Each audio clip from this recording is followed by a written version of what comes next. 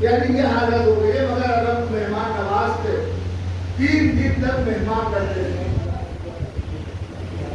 مہمان خانہ کھلا, جناب حزام لے کر کے آئے جناب عقیل کو. اب عرب میں ایک مسرت ہوتی ہے اور کنارے کنارے اس طریقے سے عام لوگوں کے بیٹھنے کی جگہ ہوتی, اور مسرت پہ اس قوم کا سردار بیٹھتا تھا. جناب عقیل عام جگہ پہ بیٹھنے چلے, فوراً جو ہے جناب حزام نے ہاتھ پکڑا اور لے کر کے آئے اور وہاں بیٹھانا جہاں خود بیٹھتے تھے.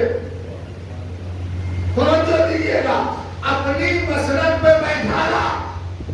اے حزام, آپ نے عقیل کو اپنی مسرت پہ جو بیٹھانا. ایک مرتبہ حزام جواب دے, شریف بیٹی کا باپ مسرت دیتا ہے, مسرت لیتا نہیں ہے. اب میں اشارے میں پڑھ سکتا ہوں, کھول کر کے نہیں پڑھ سکتا. ایک سلوات پڑھو, آپ سمجھتے جائیے گا تو پڑھتا جاؤں.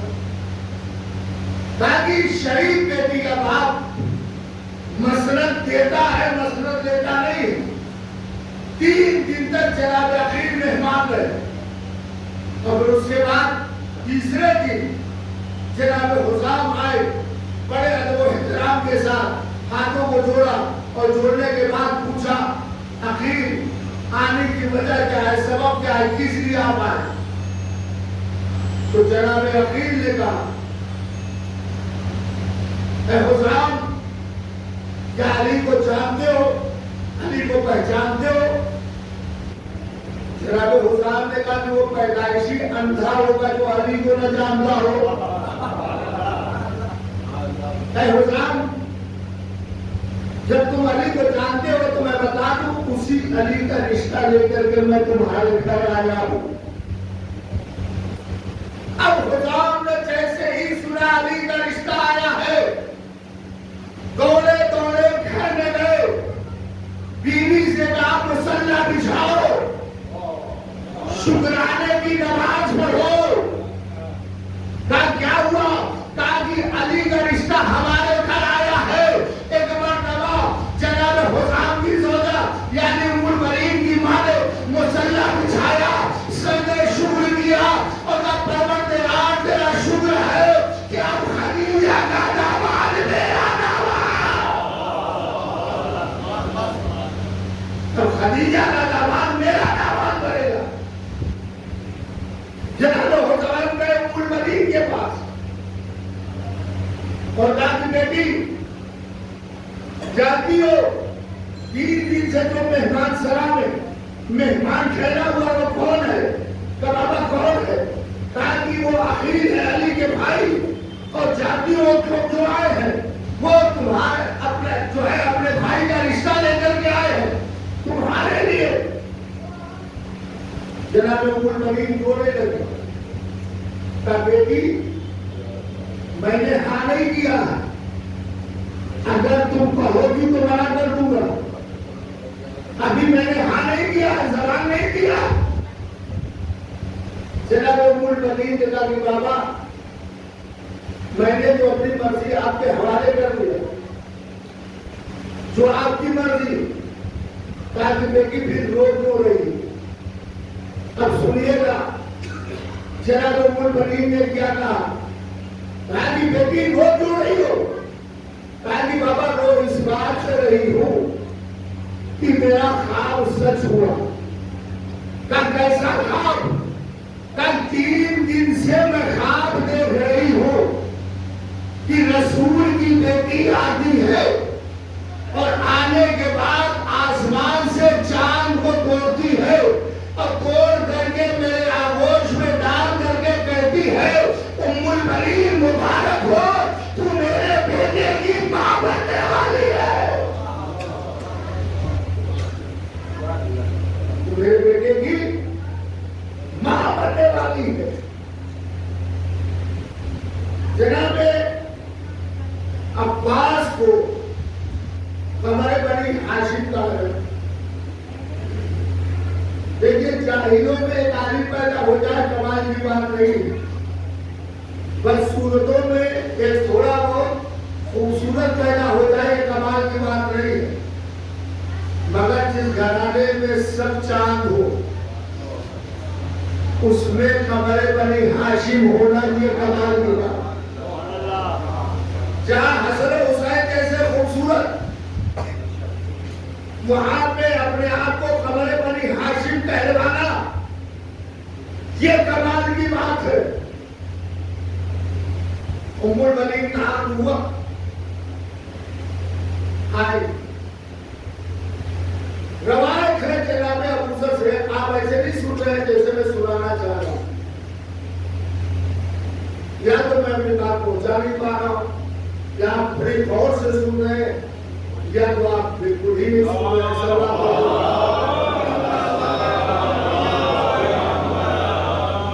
یا تو بہت غور سے سن رہے ہیں، یا تو بالکل ہی نہیں سن رہے ہیں، تو نہ میں چاہتا ہوں کہ بہت غور سے سنیے نہ بالکل ہی مت سنیے، ایسا سنیے کہ یہاں حاضر ہے ایک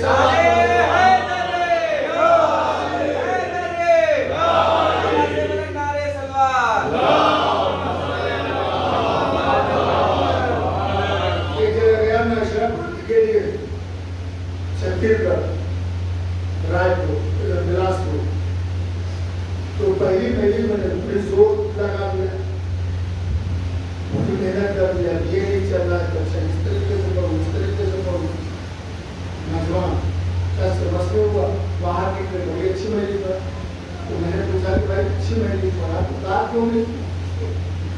خدا کی مولانا کیونکہ آپ گئے تھے نا تو وہ آپ کو دیکھ رہے تھے، تو نے کہا کہ آج تو دیکھ لیا اب کل سے جو ہے سننا ایک سلوات پڑھے محمد آپ نے بچپنے سے دیکھتے چلے ہیں، دیکھنے کا سوال ہے نہیں تو صرف دیکھ تو چکے ہیں، سنیے جو ہے ایک بہت سے بلند سلوات پڑھے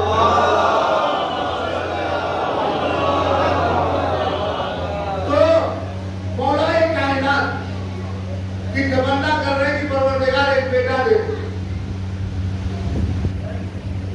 روایت ہے کہ نام ابو ذر سے کہ علی جو ہے آئینہ بہت دیکھتے تھے، ہر وقت آئینہ دیکھتے تھے، ہر وقت آئینہ دیکھتے تھے۔ جناب ابو ذر نے پوچھا یا علی آپ آئینہ بہت دیکھتے ہیں، تو مولا کائنات نے کہا کہ ہاں میرے آقا نے کہا ہے النظر علی وجہ علی کی تعریف عبادت، علی کے چہرے کو دیکھنا عبادت ہے، تو میں بھی عبادت کر رہا ہوں اپنا چہرہ دیکھ رہا میں بھی اپنا چہرہ دیکھ کر کے عبادت کر رہا ہوں، اور ہر مومن کو چاہیے کہ وہ آئینہ دیکھے، جو اپنے آپ کو مومن سمجھتا ہے، میں عرض کر رہا ہوں ہر مومن کو چاہیے کہ وہ آئینہ دیکھے، جو اپنے آپ کو مومن سمجھتا ہے، کیونکہ مومن کے چہرے کو دیکھنا بھی عبادت ہے، اور اگر آپ مومن نہیں ہیں تو مومن بنیے تاکہ آئینہ دیکھنے کا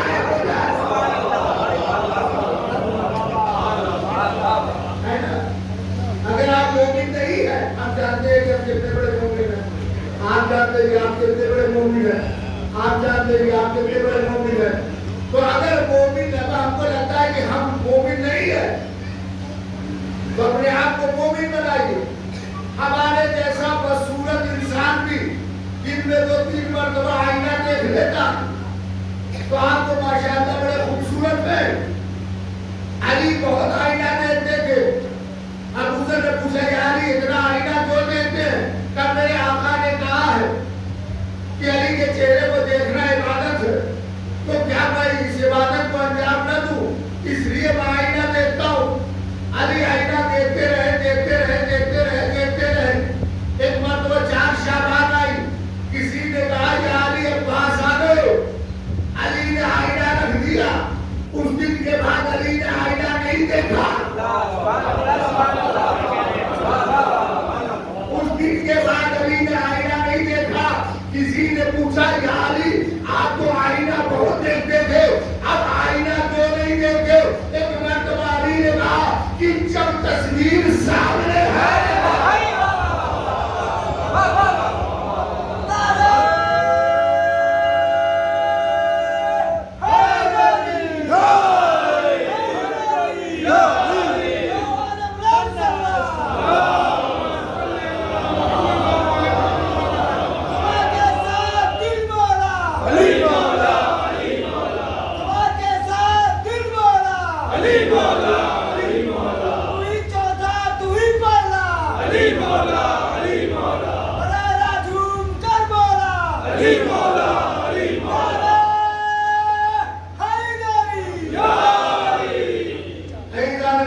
آئینہ دیکھنے کی کیا ضرورت ہے؟ اب تک میرا عباس نہیں تھا، اب عباس آ گیا ہے. یہ عباس ہو جو ہے ہماری شبیہ ہے. عزیزان محترم، جناب عباس کے دو فضائل سنتے جائیے کہ جناب عباس کی شخصیت کا نام ہے. حسن و حسین زہرا کے نام ہے. اور جب بھی امام حسن امام حسین کو ضرورت پڑی لباس کی، شہزادی نے جنت سے لباس منگوایا، حسن حسین کو پہنا دیا. خدا نے جنت سے لباس بھیجا، حسن حسین نے بدل لیا. مگر جب عباس کی باری آئی، فاطمہ نے اپنے ہاتھوں سے کرتا سلا کر لگا دی. علی جب میرا عباس آئے تو اسے دیکھے نا. جناب عباس کے لیے جنت سے لباس نہیں منگوائے، خود شہزادی نے کرتا جناب عباس کا اپنے ہاتھوں سے سلا. اور دوسری بات جو وصیت کیا تھا، اے علی جب میرا عباس آئے تو اسے ہمارا سلام کہنا. ابھی بھی آپ نہیں پہنچے. آدم جی سے سلام کرے، نوح جی سے سلام کرے، ابراہیم جی سے سلام کرے، موسیٰ جی سے سلام کرے، عیسیٰ جی سے سلام کرے، یحییٰ جی سے سلام کرے، زکریا جی سے سلام کرے. گویا کہ 1,24,000 نبی جسے سلام کرے اسے محمد کہتے ہیں. محمد جی سے سلام کرے اسے فاطمہ کہتے ہیں، اور فاطمہ جی سے سلام کرے اسے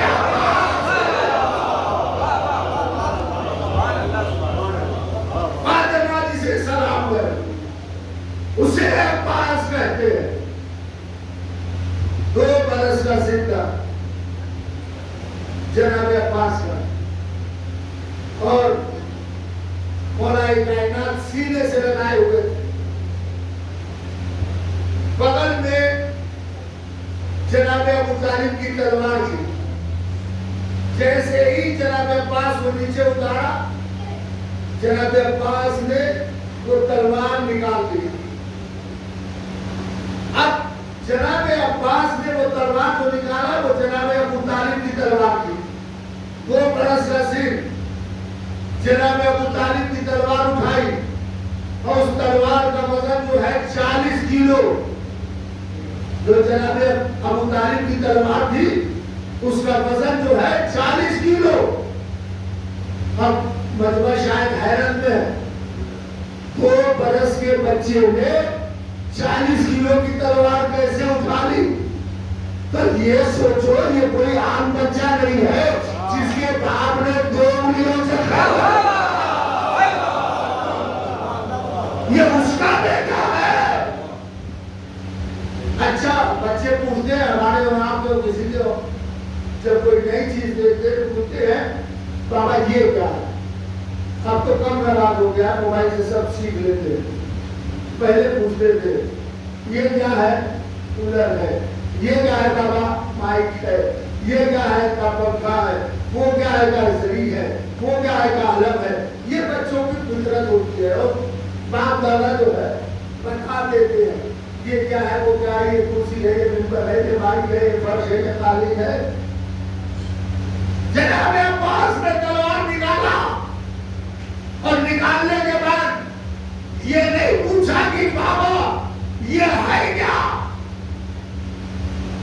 بلکہ جناب عباس نے پوچھا اے بابا اس کا حق کیا ہے. جناب عباس نے یہ نہیں پوچھا کہ یہ کیا ہے، پوچھا بابا اس کا حق کیا ہے. کہا کہ بیٹا حق جانتے ہو تو یہ میرے باپ ابو طالب کی تلوار ہے. جب تک یہ میرے باپ کے پاس تھی اس وقت کے محمد کی حفاظت کرتی رہی. اس کا حق یہ ہے کہ یہ تلوار جس کے پاس رہے اس وقت کے محمد کی حفاظت کرتا رہے. ایک مرتبہ 2 برس کا سن ہے، اب بات نہ بابا